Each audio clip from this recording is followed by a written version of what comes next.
Salam, hörmətli həmkarlar. İndi də biz sizlə birlikdə 2026-cı il MİQ belə bir sual qalıb, onun izahını da paylaşaq. Demək olar ki, hamısını paylaşmışam, əlimdə olanları. Məncə bir sual qalmayıbdı. Yenə də nəzər yetirəcəm. Təzə suallar olsa, onları da paylaşacağım. İndi əlimdə olan suallar nədirsə, onları paylaşmışam. Deməli, kalsium karbonat parçalanır, əmələ gətirir kalsium oksid üstəgəl karbon qazı. Bir də maqnezium karbonat parçalanır, əmələ gətirir maqnezium oksid və karbon qazı.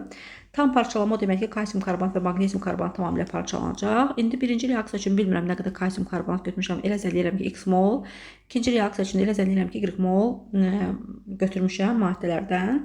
O zaman x mol kalsium karbonatın kütləsi M1 ilə ifadə olunub. M1-imiz bərabərdir 100x-ə. Y mol maqnezium karbonatının da kütləsini tapanda 24, 12, 48. Mənə verəcək 84. Onda M2 də bərabərdir 84 y qrama. İndi x mol kalsium karbonatdan x mol kalsium oksid, y mol maqnezium karbonatdan da y mol maqnezium oksid yaranacaq. Təbii ki, əmələ gələn karbon qazı birindən x mol, birindən də y mol əmələ gəlir. Bizə deyir ki, deməli, belə deyək də, əmələ gələn karbon qazları ikisi birlikdə tam parçalanma zamanı ikisindən birlikdə əmələ gələn bərk qalığın kütləsi A qram, həmçinin əmələ gələn karbon qazının kütləsi A qramdır. İndi x mol kalsium oksid əmələ gəlirsə, bu 56x qram eləyir. Y mol da maqnezium oksid əmələ gəlirsə, bu da 24 ilə 16-nın cəmi 40 y qram eləyir və bunlar ikisi birlikdə bu bərk qalıq burada tam parçalanma olduğuna görə sonda nə kalsium karbonat, nə də maqnezium karbonat qalmayacaq. Çünki tam parçalanmada bunlar tam bitəcək və reaksiya zamanı x mol kalsium oksid və y mol maqnezium oksid yaranacaq. Onda 56 deməli x qədər kalsium oksid, 40 y qədər də maqnezium oksid yaranacaq. Bunların kütlə cəmi bizə A qram verməlidir.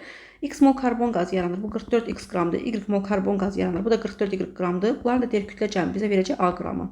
Buradan belə bir tənliyə keçid elədik. Onda bu yuxarıdakı tənliyi aşağıdakı tənliyə bərabərləşdirə bilərik. Çünki A zaten A-ya bərabərdir. 56x üstə gəlsin 40y bərabərdir 44x üstə gəlsin 44y-ə. 56-dan 44-ü çıxaram. 56-dan çıxdım 44-ü mənə verdi 12. 12x-imiz bərabərdir. 44y-dən 40y çıxsam 4y-ə bərabərdir. Buradan tənliyə həll etsək y-imiz 3x-ə bərabərdir. Əgər y-imiz 3x-ə bərabərsə gətirib burada yerinə qoyanda deməli 3x mol y molun yerinə 3x mol maqnezium karbonat yaza bilərik. Və yaxud da ki y-i gətirib burada da yerinə qoya bilərsiniz. 84 y qram maqnezium karbonat götürmüşüksə, deməli bizə nə deyir? Deməli, maqnezium karbonatı M1 veribdir. Aha, yox, biz bunların yerini dəyişik yazmışam mən. M1-in verib maqnezium karbonat, çünki gəlin bunların yerini yazaq, dəyişik. Çünki mənə burada deyir ki, M1-in maqnezium karbonatdır. Onda M1 84y-dir, M2 də 100x-ə bərabərdir. Yerini dəyişik yazmışam, yox, düzəltdik, problem yoxdur. İndi y-i 3x yazmışıqsa, deməli 3x mol maqnezium karbonat götürmüşəm. Onda y-in yerinə 3x yazsam, 84y-im 84 vurulsun 3x deməkdir də. 84-ü vuraram 3-ə ilə 252x. Onda bax, kənardan yazıram. M2 bərabər olacaq 100x-ə, M1-im də bərabər olacaq. Neçəyə? 84y, 84x vurulsun 3 deməkdir. Çünki y-in yerinə 3x yazsaq, bu y-i pozub yerinə 3x yazsaq, 84 vurulsun 3x-imiz 252x eləyəcək. Onda belə çıxır ki, M2 252x-dir, M1-im də 100x-dir. Onda 252x-i 100x-ə bölsəm, M1 bölünsün M2, 252x bölünsün 100x-dir. Doğru cavabı x-lar x-lar gedəndən sonra 2 tam 152 tapa bilərik. Yəni mən belə tapdım. Yəqin ki, sual bu şəkildə olub. Mənə verilən məlumat bu şəkildədir.